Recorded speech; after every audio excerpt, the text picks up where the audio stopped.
नमस्कार मित्रहो, दी पॉलिटिक्स चॅनलवर आपले सर्वांचं स्वागत आहे. मित्रहो, आज आपण पाहणार आहोत की भारताचा फॉरेन पॉलिसीतील शेजार धर्म हा जो भाग आहे तो कसा आहे. भारताचे शेजारी राष्ट्र खरंच आपल्याबरोबर आहेत का, आणि मग भारताचे शेजारी राष्ट्राबद्दलचे आपले धोरण काय आहेत. शेजाऱ्यांना प्राधान्य हे भारताचं धोरण राहिलेलं आहे, तरी चीन, पाकिस्तान, नेपाळ, मालदीव, श्रीलंका अशा कोणाशीच आपले संबंध फारसे चांगले असल्याचं दिसत नाही. आणि मग आपण भारताच्या परराष्ट्र धोरणाचा अभ्यास करत असताना ह्या सगळ्या गोष्टीला प्राधान्य दिलं पाहिजे. बघितलं पाहिजे की भारताचा शेजार धर्म खरोखरच कसा आहे. महत्प्रयासाने जे सुरळीत होतील असे वाटत होते, ते भारत आणि बांगलादेश यांच्यातील संबंध पुन्हा एकदा अनिश्चिततेच्या गर्तेत सापडतात किंवा काय, असा प्रश्न आता पडलेला आहे.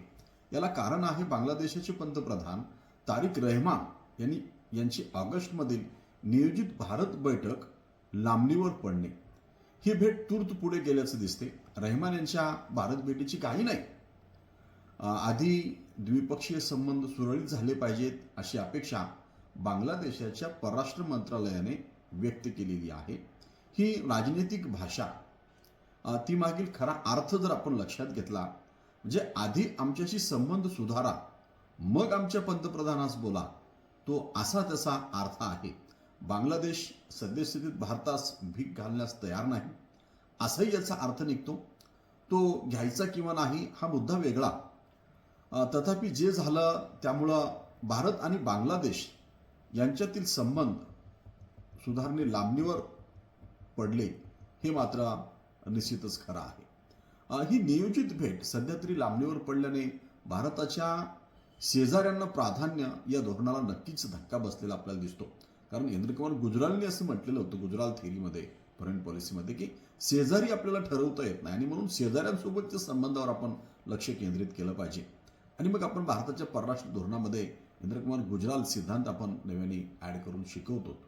पण आता शेजाऱ्यांना प्राधान्य ह्या धोरणाला नक्की धक्का बसल्याचं वाटते आहे. म्हणजे 2 वर्षापूर्वी विद्यार्थ्यांच्या हिंसक आंदोलनानंतर शेख हसीना यांना पंतप्रधान पदावरून पदच्युत करण्यात आला आणि त्यानंतर हंगामी सरकारच्या हाती कारभार केला. या वर्षाच्या सुरुवातीला फेब्रुवारीमध्ये बांगलादेशात झालेल्या सार्वत्रिक निवडणुकीत बांगलादेश नॅशनलिस्ट पार्टी BNP ला बहुमत मिळालं आणि माजी पंतप्रधान खालेदा जिया यांचे चिरंजीव तारिक रहमान यांची पंतप्रधानपदी निवड झाली. रहमान यांनी पंतप्रधानपदी निवड होताच आपल्या सरकारचं धोरण ते कोण्या एका देशाला अनुकूल किंवा धार्जिणे असं नसेल, असंही त्यांनी स्पष्ट केलेलं होतं. आणि म्हणून मग सर्व राष्ट्रांशी मैत्रीचे संबंध प्रस्थापित करण्यावर बांगलादेश भर देईल. त्यामुळं भारताच्या अपेक्षा उंचावल्या होत्या. शेजाऱ्यांना प्राधान्य हे भारत सरकारचं धोरण असलं तरी शेजारील पाकिस्तानची सीमा कायमच धगधगती असते.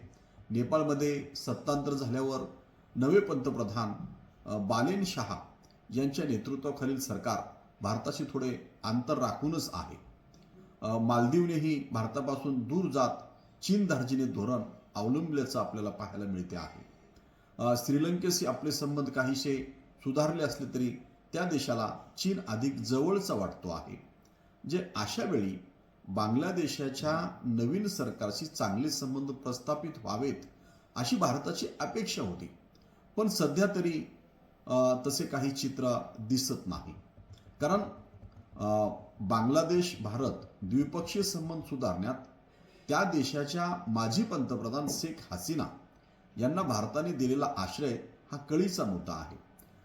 खरे तर आपण ही ब्याद किती सांभाळायची याचा विचार भारताने करायला हवा. ना अर्थ ना स्वार्थ, म्हणजे आपल्याला ना आर्थिक फायदा झाला ना आपला काही स्वार्थ साध्य झाला. उगीच आपण हे झंगट गळ्यात घेतला. 2 वर्षापूर्वी म्हणजे 2024मध्ये 5 ऑगस्ट रोजी शेख हसीना यांना बांगलादेशातून बाडबिस्तारा घेऊन पलायन करावं लागलं, तेव्हा भारताने त्यांना आश्रय दिला. याला बांगलादेशातील मोहम्मद युनूस यांच्या नेतृत्वाखालील हंगामी सरकारने आक्षेप घेतला होता. हसीना यांचे हस्तांतरण करण्यात यावे अशी बांगलादेशची भूमिका होती. बांगलादेशाच्या मागणीला भारताने कधीच दाद दिलेली नाही. शेख हसीना यांना आश्रय दिलेला नाही, तर त्यांना सुरक्षित राहण्याच्या उद्देशाने देशात राहण्यास मुभा देण्यात आल्याची भारताची अधिकृत प्रतिक्रिया होती.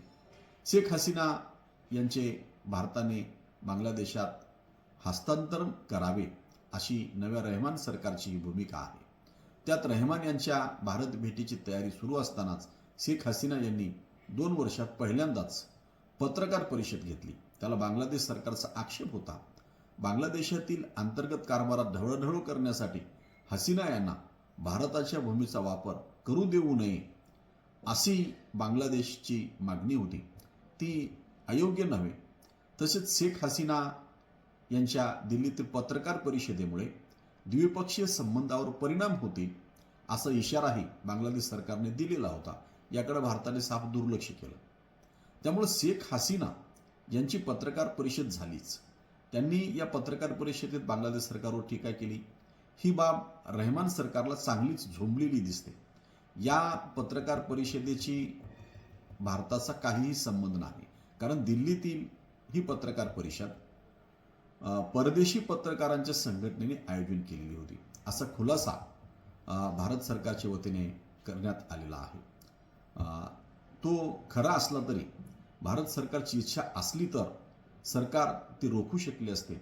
2 वर्ष प्रसिद्धीपासून दूर असलेल्या शेख हसीना या नवे पंतप्रधान रहमान यांची भारत भेट जवळ येऊन ठेपली असतानाच सक्रिय झाल्याने बांगलादेशाच्या जखमेवर मीठ चोळल्यासारखं झाल्याचं आपल्याला दिसते आहे. परिणामी तारिक रहमान यांनी भारत भेट सध्या तरी होणार नाही, ती लांबणीवर गेल्याचं अधिकृतपणे सांगण्यात आलेलं आहे. पण त्यामुळं एक प्रकारे पंतप्रधानांच्या भेटीसाठी बांगलादेश भारतावर अटी लादत असल्याचे चित्र तयार झाले. या पार्श्वभूमीवर दक्षिण आशियात भारताला जवळचा असा कोणी मित्रच राहिलेला नाही हे वास्तव पुन्हा समोर आलेलं आहे. पाकिस्तानला शह देण्यासाठी तसेच शत्रूचा शत्रू तो आपला मित्र या धोरणानुसार कौटिल्याच्या अफगाणिस्तानमधील तालिबान राजवटीशी जवळीक साधण्याचा भारताने प्रयत्न केला, पण त्यात खूप वेळ गेला. तोपर्यंत चीनने या देशात मोठी घुसखोरी केली. शेख हसीना यांच्या पंतप्रधान पदाच्या कार्यकाळात बांगलादेशाशीही भारताचे मैत्रीचे संबंध होते, पण हसीना यांच्यावर ते तेवढे दृढ राहिलेले नाहीत. उलट हसीना यांच्यात आपण केलेली जी गुंतवणूक आहे ती आता वाया गेली असं आपल्याला म्हणावं लागेल. तसेच हंगामी सरकारच्या काळात पाकिस्तानने बांगलादेशाच्या यंत्रणांमध्ये बऱ्यापैकी प्रवेश केल्याचे सांगितले जाते.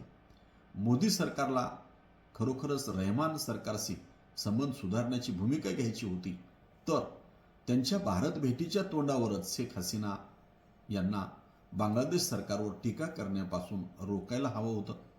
शेख हसीना यांच्या पत्रकार परिषदेची वेळ भारतासाठी तरी नक्कीच चुकल्याचं दिसते. खरं तर बांगलादेशाला भारताशी व्यापारी संबंध अधिक सुधारण्याची आवश्यकता आहे. भारतानेही नवीन सरकार सत्तेत येताच दिनेश त्रिवेदी या माजी केंद्रीय मंत्र्यांना बांगलादेशामध्ये भारताचे उच्चायुक्त म्हणून नेमले. आतापर्यंत बांगलादेशात राजनैतिक अधिकाऱ्यांची नियुक्ती होत असे, पण त्या देशात प्रथमच राजकारणी व्यक्तीची उच्चायुक्त म्हणून नियुक्ती करून तिला केंद्रीय मंत्र्याचा दर्जा देण्यात आला. ही पंतप्रधान नरेंद्र मोदी सरकारची कृती एकदमच योग्य होती. तीच हसीना यांना रोखण्याच्या कृतीची जोड मिळाली असती तर ते अधिकच चांगलं झालं असतं भारताच्या दृष्टीने. आणि मग आपला जो शेजार धर्म आहे भारतीय परराष्ट्र धोरणाचा तो आपल्याला उठून दिसला असता. तसं झालं नाही. त्यामुळं आज चित्र असं आहे की श्रीलंकेशी आपलं नातं तितकंसं हवं आहे तितकं सौहार्दाचं नाही, चांगलं नाही. पाकिस्तान आणि चीन यांच्याविषयी तर न बोललेलंच बरं. एकेकाळी हिंदू म्हणून ज्यास आपण जवळ होतो तो नेपाळही आता आपल्या कव्यात नाही. म्यानमार वगैरेचा तर भरोसाच नाही. तेव्हा आपल्याच अंगणात आपल्याला विश्वासू भरवशाचा सहकारी नसावा हे परराष्ट्र धोरणाच्या अनुषंगाने अयोग्य नाही का याचा आपण विचार केला पाहिजे. शेजार धर्म हा विषय आपल्याला एकदा नव्याने अभ्यासावा लागेल असं दिसते आहे. आणि भारतीय परराष्ट्र धोरण हा पेपर आपल्याला आता थर्ड इयरला आपण मेजरमध्ये अभ्यासतो आहोत, तेव्हा ह्या सगळ्या घडामोडी आपण लक्षात घेतल्या पाहिजेत. कारण BA सेकंड इयरला आपण इंटरनॅशनल रिलेशन अभ्यासला, कारण आंतरराष्ट्रीय संबंध हे एका हेतूने नसतात. विविध पातळ्यांवर ते तपासून पाहावे लागतात आणि त्यावर ते आधारित असतात. मित्रहो, आपल्याला काय वाटते आपण कॉमेंट करून कळवावं. या चॅनलवर नव्याने आला असाल तर चॅनलला सबस्क्राईब करावं. धन्यवाद. जय हिंद, जय महाराष्ट्र.